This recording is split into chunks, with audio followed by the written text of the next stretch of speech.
இவருடைய ஆபரேஷன் செலவை நானே பார்த்திருப்பேன். வீடு ஏலத்துக்கு போனதை நானே மீட்டு கொடுத்திருப்பேன். நீங்க எதுவுமே என்கிட்ட சொல்ல.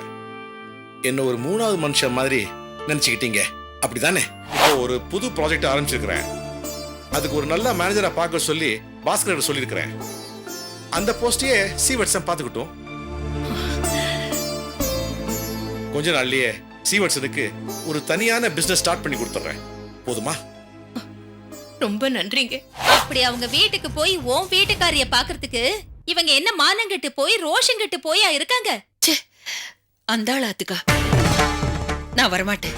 அவன் என் ஜென்ம விரோதி. அந்த ஆள் முகத்துல கூட நான் முழிக்க மாட்டேன். பாரு சுரேஷ், கௌசல்யா எங்க இருந்தாலும் சரி, நான் அவளை பார்க்க வரமாட்டேன். என்ன நம்பி மாமனும் மச்சானும் பெரிய வேலை கொடுத்திருக்கா. இப்ப அவகிட்ட போய் எனக்கு வேற வேலை கிடைச்சிருத்தோ, இந்த வேலைக்கு நான் வரலன்னு சொன்னா எப்படிமா?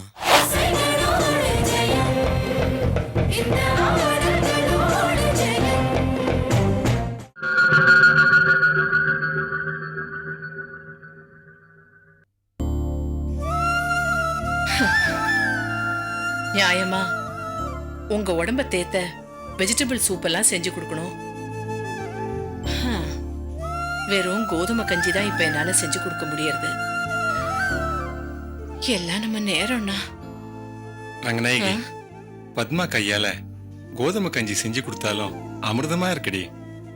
நம்ம ஸ்ரீவத்சன் வேலை இன்டர்வியூக்காக போயிருக்கானோ, அவனுக்கு ஒரு நல்ல வேலை கிடைக்கட்டும். இதை விட நல்ல சமையலா பண்ணி நாம சாப்பிட்டா போச்சு. அதுக்கு என்னடி? சாப்பிடுங்க.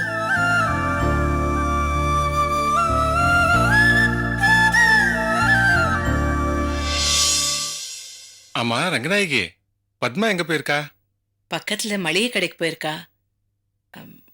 மாச கடன்ல மளிகை ஜாமான் தருவானான்னு கேட்க போயிருக்கா. கொடுத்தான்னா நன்னா இருக்கும்.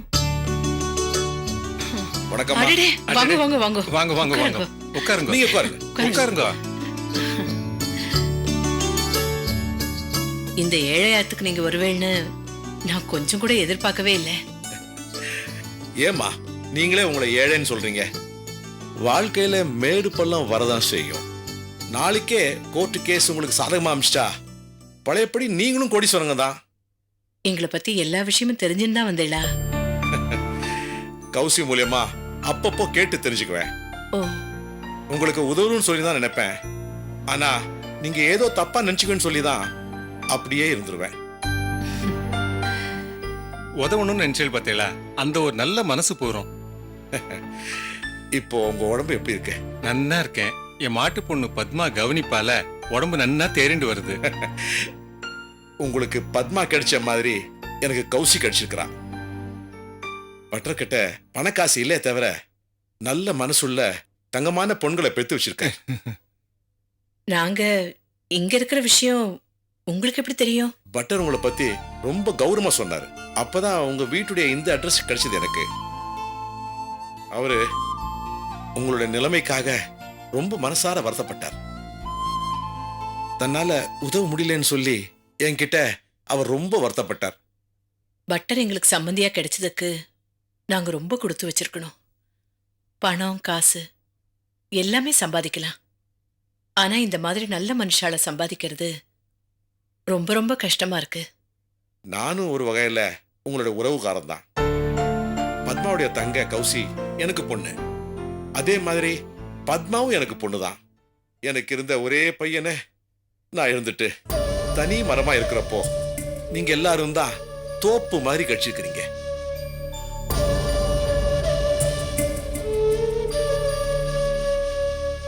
உங்க நல்ல மனசை பத்தி பத்மா என்கிட்ட நிறைய சொல்லியிருக்கா. இப்பதான் நான் நேர்ல பாக்குறேன். என்னை பத்தி பத்மா உங்ககிட்ட சொன்ன உடனே நீங்க உரிமையோட எந்த உதவியும் என்கிட்ட கேட்டுக்கலாம். இவருடைய ஆபரேஷன் செலவை நானே பார்த்திருப்பேன். வீடு ஏலத்துக்கு போனதை நானே மீட்டு கொடுத்திருப்பேன். நீங்க எதுவுமே என்கிட்ட சொல்ல. என்ன ஒரு மூணாவது மனுஷன் மாதிரி நினைச்சுக்கிட்டீங்க, அப்படிதானே? ஐயோ, சத்தியமா அப்படிலாம் இல்ல. எதுக்கு உங்களுக்கு சிரமம் கொடுக்கணும்னு தான் நினைச்சோம். கௌசியோட எதிர்காலத்துக்கு நீங்க என்னென்னமோ செஞ்சுட்டு இருக்கீள். இந்த நிலைமையில நாங்களும் உங்களுக்கு பாரமா இருக்கணும்னு நினைக்கல. நீங்க என்கிட்ட எந்த உதவி கேட்காதனாலதான் என் மனசுக்கு ரொம்ப கஷ்டமா இருக்குமா. இனிமேலாவது உங்களுக்கு எந்த தயக்கமும் வேண்டாம். எது வேணாலும் எனக்கு ஒரு ஃபோன் பண்ணுங்க. என்னால முடிஞ்சதை கண்டிப்பா செய்யறேன். நீங்க பேசுறதெல்லாம் கேட்கறச்ச எனக்கு புது நம்பிக்கையே வருது. இப்போ எங்களுக்கு தேவையெல்லாம் ஒரே ஒரு உதவிதான். உதவி சொல்லாதீங்க, என்ன செய்யணும்னு சொல்லுங்க, நான் செய்யறேன். என் பையன் ஸ்ரீவத்சன் இப்ப வேலை தேடின்னு இருக்கான். அவனுக்கு ஒரு நல்ல வேலையை வாங்கி கொடுத்தேன்னா எங்களுக்கு ரொம்ப உபயோகமா இருக்கும். இவ்வளவுதானே? எங்கே சீவட்சன், கூப்பிடுங்க. ஐயோ, அவன் இப்போ வேலை விஷயமா தான் வெளியே போயிருக்கான். எதுக்கு வெளியில போய் வேலை தேடணும்? நம்ம கம்பெனிலே ஏகப்பட்ட ப்ராஜெக்ட்ஸ் இருக்கு. அதுல ஏதாவது ஒண்ணுல வேலை செஞ்சுட்டா போதும். இப்போ ஒரு புது ப்ராஜெக்ட் ஆரம்பிச்சிருக்கிறேன். அதுக்கு ஒரு நல்ல மேனேஜரை பார்க்க சொல்லி பாஸ்கர் சொல்லியிருக்கிறேன். அந்த போஸ்டையே சீவட்சன் பார்த்துக்கிட்டோம். கொஞ்ச நாள்லயே சீவட்சனுக்கு ஒரு தனியான பிசினஸ் ஸ்டார்ட் பண்ணி கொடுத்துட்றேன். போதுமா? ரொம்ப நன்றிங்க, ரொம்ப நன்றி.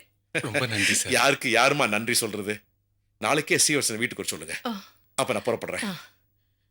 ஐயோ சாரி, இருங்க, மோர் கொண்டு வரேன், சாப்பிடுங்களேன். ஒண்ணு வேண்டாமா, இன்னொரு நாள் நான் வந்து எல்லாரோடையும் சேர்ந்து சாப்பிட்டு போறேன். ஒட்டுமா? வாங்க.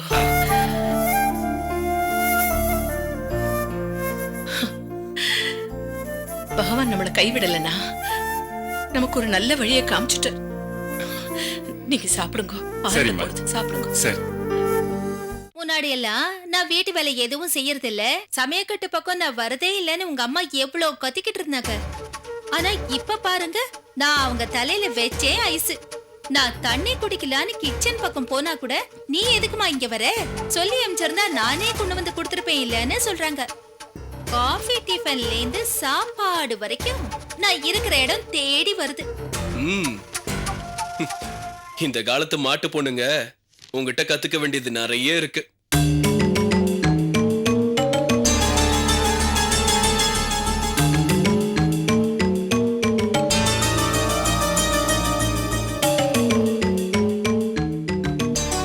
இவன் ஏன் இங்க வரான்? நம்ம உறவை வேண்டான்னு விட்டுட்டு போனா இப்ப எந்த இதுல இங்க வரான்? அண்ணா, உன் தம்பி வந்திருக்கண்ணா. மணி, சுரேஷ் வந்திருக்கேன். என்ன யாருமே பேச மாட்டேங்கிறீங்க? அம்மா எங்க? அம்மா, அத்தை, அத்தை, உங்களை பார்க்க யாரோ வந்திருக்காங்க. என்ன மணி இது? யாரோ வந்திருக்காங்கன்னு சொல்றீங்க? இந்த வீட்ல இருக்கிறவங்களோட உறவே வேணான்னு பொண்டாட்டி முந்தாணி பிடிச்சிட்டு போன பெரிய மனுஷனை வேற எப்படி சொல்றது? டேய் சுரேஷ், வாடா. எப்படிடா இருக்க? அப்பா, நல்லா இருக்கேன்ப்பா. இப்பதான் உனக்கு வழி தெரிஞ்சதா? இந்த ஆத்துல நீங்க ஒருத்தராவது என்ன மறக்காம இருக்கீங்களே, நீக்கு ரொம்ப சந்தோஷமா இருக்குப்பா. அம்மா. சுரேஷ், நல்லா இருக்கியா? எப்படிப்பா இருக்க? நல்லா இருக்கேம்மா. உடம்பெல்லாம் இப்படி இழைச்சிருக்க? அம்மா, என் மேல கோவம் ஒன்றும் இல்லையே. என்னடா இப்படி கேட்டுட்ட? உன் மேல எனக்கு என்ன கோவம்? நீ என் 2 கண்ணுல ஒரு கண்ணுடா. அம்மா, நீக்கு இது போதும்மா. உன்னோட அன்பு முழுசா இழந்துட்டோன்னு நீக்கு ரொம்ப பயமா இருந்ததுமா. ஆமா, உங்க பொண்டாட்டி எப்படி இருக்கா? டெலிவரி டேட் ஏதாவது சொல்லிருக்காங்களா?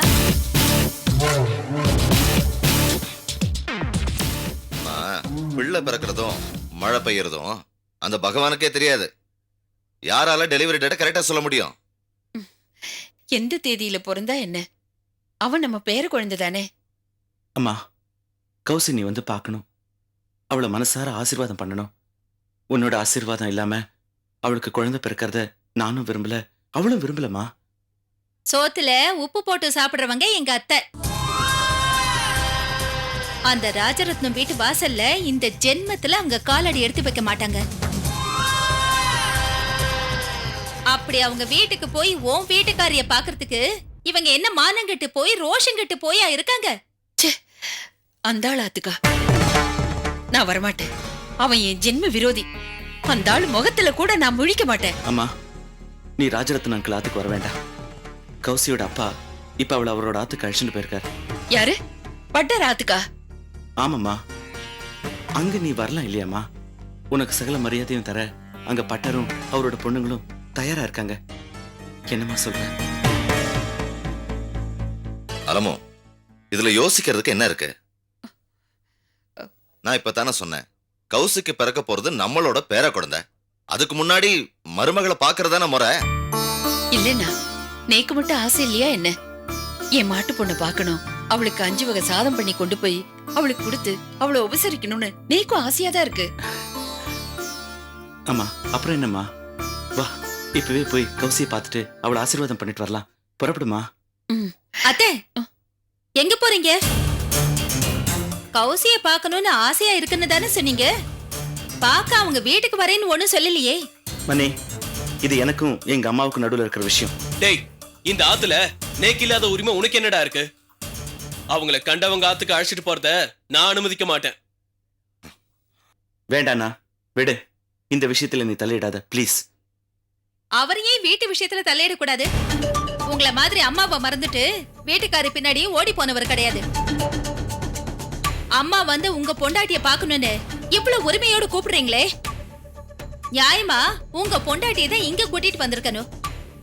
இங்க இருக்கும் போதே மரியாதை கிடைக்கல, இன்னும் அவங்க வீட்டுக்கு போனா நல்லா மரியாதை கொடுத்துருவீங்க. அவங்க எங்கேயும் வரமாட்டாங்க.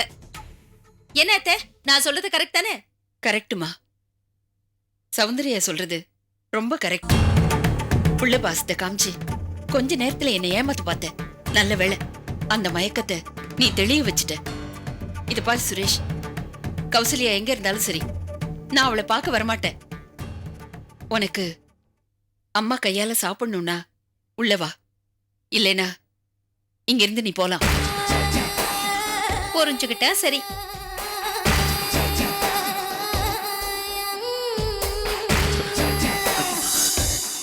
அம்மா ப்ளீஸ்மா. அம்மா, அம்மா, அப்பா, அம்மா பாருங்கப்பா, ப்ளீஸ்ப்பா. நீங்களாவது அம்மா கிட்ட ஒரு வார்த்தை சொல்லுங்கப்பா, ப்ளீஸ்ப்பா. சுரேஷ், சௌந்தர்யா அந்த ஆத்துல இருக்கிற வரைக்கும் இந்த குடும்பமே உருப்படாதுடா. ச்சே. டேய், நீ போய் கௌசியை நல்லபடியா பாத்துக்கூட போடா. சரிப்பா, போயிட்டு வரேன்.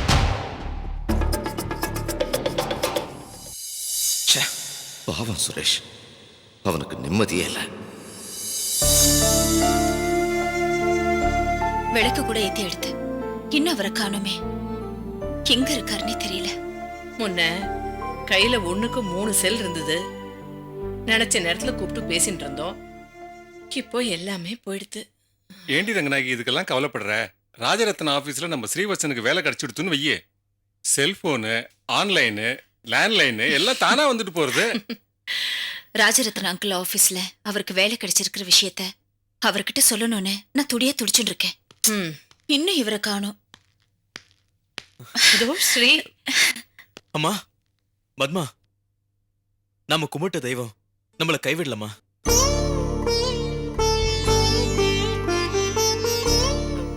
நேக்கு வேலை கிடைச்சிருத்தோ, நல்ல வழி காமிச்சிட்டார் பகவான். ஆமா, உங்களுக்கு வேலை கிடைக்க போற விஷயம் உங்களுக்கு எப்படி தெரிஞ்சது? என்னடி இது? நேக்கு வேலை கிடைக்கிற விஷயம் நேக்கு தான் முதல்ல தெரியும். வேலை கிடைக்க போறது என்ன? நேக்கு வேலை கிடைச்சிரு தெரியும்.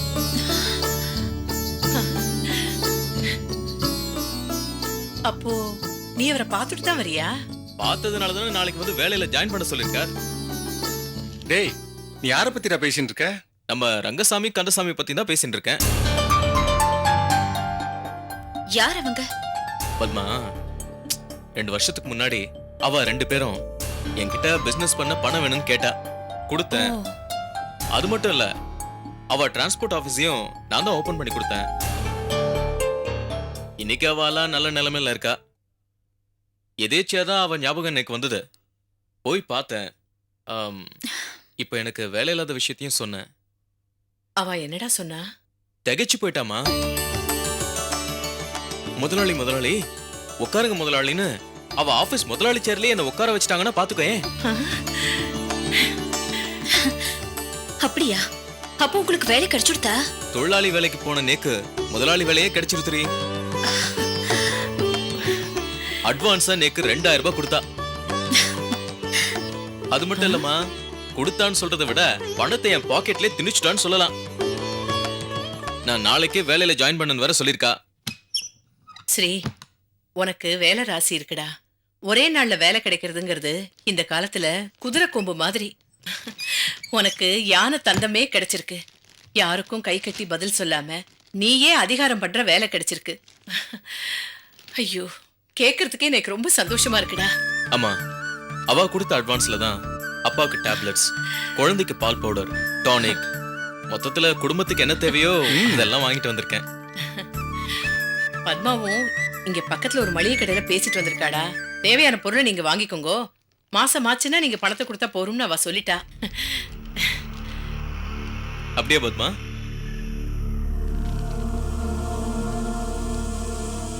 என்ன பத்மா, ரொம்ப அமைதியா இருக்க? நீக்கு வேலை கிடைச்சதுல எனக்கு சந்தோஷம் இல்லையா? என்னன்னு அப்படி சொல்லிட்டே?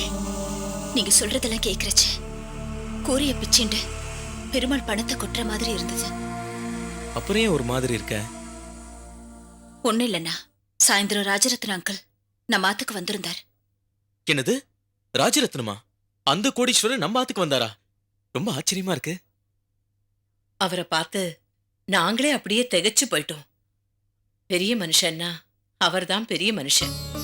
அப்பப்பப்பா, என்ன பணிவு, என்ன மரியாதை. இந்த ஆத்து அட்ரஸ் அவருக்கு எப்படிமா தெரிஞ்சது? இல்ல, கௌஷி அழிச்சுட்டு போறதுக்காக அப்பா ஆத்துக்கு போயிருந்தாராம். அப்போ பேச்சு வாக்குல நம்மள பத்தியும் சொல்லியிருக்காரு. கேட்டுட்டு ரொம்ப வருத்தப்பட்டு இங்க வந்தாராம். அப்பா உடல்நிலையை பத்தி ரொம்ப விசாரிச்சார். டேய், அவர்கிட்ட இந்த பிரச்சனையை பத்தி ஒரு வார்த்தை சொல்லியிருந்தா ஈஸியா சால்வ் பண்ணிருப்பேன்னு உரிமையோட சொன்னார்டா. உனக்கு வேலை இல்லாத விஷயத்த சொன்னேன். ஏதோ புது ப்ராஜெக்ட் ஒண்ணு ஆரம்பிக்க போறாரா, அதுக்கு உன்னையே மேனேஜரை அப்பாயிண்ட் பண்றேன்னு சொல்லிட்டு போனார். நீ என்னடான்னா இப்ப பார்த்தா வேலையோட அட்வான்ஸோட வந்து நிக்கிற. அம்மா, எனக்கு ரொம்ப தர்ம சங்கடமா இருக்குமா. என்ன நம்பி மாமனும் மச்சனும் பெரிய வேலை கொடுத்திருக்கா. இப்ப அவகிட்ட போய் எனக்கு வேற வேலை கிடைச்சிருத்தோ, இந்த வேலைக்கு நான் வரலன்னு சொன்னா எப்படிமா? உங்களை அப்படி யார் சொல்ல சொன்னா? வரப்போற பலாக்காயை விட கையில இருக்கிற கலாக்காய உயர்ந்ததுன்னு சொல்லுவா. ராஜரத்ன அங்கிள் நம்ம நிலைமைய பார்த்து பரிதாபப்பட்டு தான் இந்த வேலையை உங்களுக்கு கொடுக்கறதா சொன்னாரு. ஆனா இப்போ உங்களுக்கு வேலை கொடுத்திருக்கிறவா உங்ககிட்ட நன்றி விசுவாசத்தை காட்டுறதுக்காகத்தான் இந்த வேலையை கொடுத்திருக்கா. நன்றிக்கு தானா எப்பவுமே முன்னுரிமை கொடுக்கணும். அதான் நாம காட்டுற நன்றி. பத்மா சொல்றதாண்டா சரி. ராஜரத்னம் ஒரு பக்கா ஜென்டில்மேன். அவர் எதையுமே தப்பா எடுத்துக்க மாட்டார். இத பாரு, நாளைக்கு வேலையா நீ அவர்கிட்ட போய் நடந்த விஷயத்த சொல்லிட்டு அவருக்கு ஒரு தேங்க்ஸ் சொல்லிட்டு வந்துரு.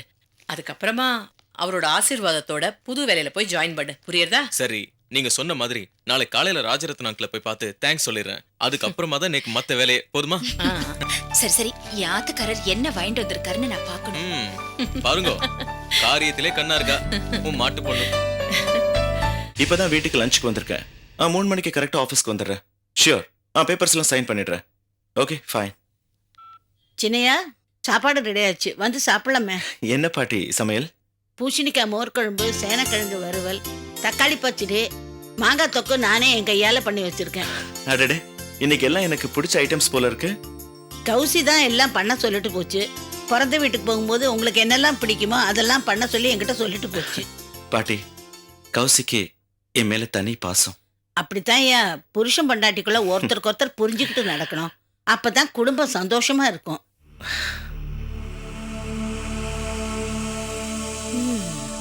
சின்ன முதலாளியும் உயிரோடு இருந்திருந்தா அவருக்கும் இப்ப கல்யாணம் ஆகி இன்னொரு பொண்ணு இந்த வீட்டுல வாழ வந்திருக்கும். பெரிய ஐயாக்கு அந்த அதிர்ஷ்டம் இல்லாம போயிடுச்சு. பாட்டி, பெரியவர் இருக்கும்போது நீங்க தயவு செஞ்சு சஞ்சய் பத்தி எதுவும் பேச வேண்டாம். அவரோட மனசு ரொம்ப வருத்தப்படும். நான் என்ன இங்கேதான் தெரியாதவளா? அவர் மனசு நோகும்படி பேசவும் மாட்டேன், நடந்துக்கவும் மாட்டேன். சின்னையா, நான் உன்னை கேட்டா தப்பா நினைச்சுக்க மாட்டேங்களே? எதை பத்தி கேட்க போறீங்க? சின்ன முதலாளியை பத்தி தான். சஞ்சய் பத்தி தான் தெரிஞ்சு வச்சிருக்கீங்களே. பெரியவரோட ஒரே புள்ள இறந்து போயிட்டாரு. இன்னும் என்ன தெரியணும் பாட்டி? அவர் இறந்து போயிட்டாருன்னு தெரியும். ஆனா இவ்வளவு சின்ன வயசுல அவருக்கு என்ன வியாதி வந்தது? இவ்வளவு வசதி இருந்தும் பெரியய்யா எப்படி அவரை காப்பாத்தாம விட்டாரு? வெளிநாட்டுக்கெல்லாம் போய் வைத்தியம் பார்த்து அவரை காப்பாத்தி இருக்கலாமே. அந்த சந்தர்ப்பத்தெல்லாம் அவன் கொடுக்கல. ஊருக்கு போறேன்னு கார்ல போனான் பாட்டி. விபத்துல வழியில இறந்துட்டான். விபத்துல இறந்துட்டாருன்னு சொல்றீங்களே, பாடியை கொண்டு வந்து செய்ய வேண்டிய சாங்கியம் எல்லாம் செஞ்சாங்களா? நான் எதுக்கு கேக்குறேன்னா, கல்யாணம் ஆகாத பிரம்மச்சாரி அல்பாயுஸ்ல விபத்துல இருந்திருக்காரு. அவரோட ஆத்மா சாந்தி அடையணும்னா அதெல்லாம் செய்யணும். குடும்பத்துக்கு நல்லது இல்லை. அதனாலதான் கேக்குறேன். இல்ல பாட்டி, பாடியை கொண்டு வந்து செய்ய வேண்டிய எல்லா சாங்கியத்தையும் முறைப்படி செஞ்சு அடக்கமும் பண்ணும் பாட்டி. அப்படியா? ஆனா ஒண்ணு. என்னது? அவனோட முகம் முழுக்க செதஞ்சு போச்சு. கடைசியில அவன் முகத்தை முழுசா பாக்குற பாக்கியம் யாருக்குமே கிடைக்கல. அப்படியா?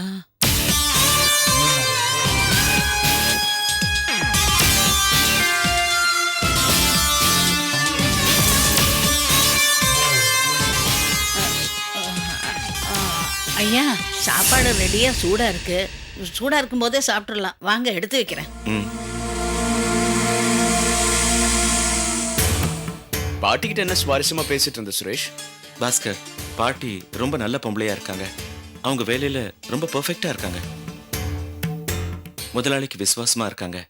அதனால குடும்பத்தை பத்தி தெரிஞ்சுக்கிட்டு அனுதாபப்படுறாங்க. அப்படியா? யார பத்தி கேட்டு தெரிஞ்சுட்டு அனுதாபப்படுது? சஞ்சய் தான் என்ன ஏதுன்னு கேட்டு கண்ணீர் விட்டுச்சா? இது நம்ம குடும்ப சம்பந்தப்பட்ட விஷயம். இந்த விஷயம்லாம் பாட்டிக்கு தெரிய வேண்டாம். சஞ்சய் இறந்தது ஆக்சிடென்ட்ல தானே? அது எல்லாருக்கும் தெரிஞ்ச விஷயம் தானே? அது பாட்டிக்கு தெரிஞ்சா என்ன தப்பு? தப்பு ஒண்ணும் கிடையாது. நீங்க சொல்ற பாட்டி நம்ம அப்பா மேல விசுவாசமா இருக்கு.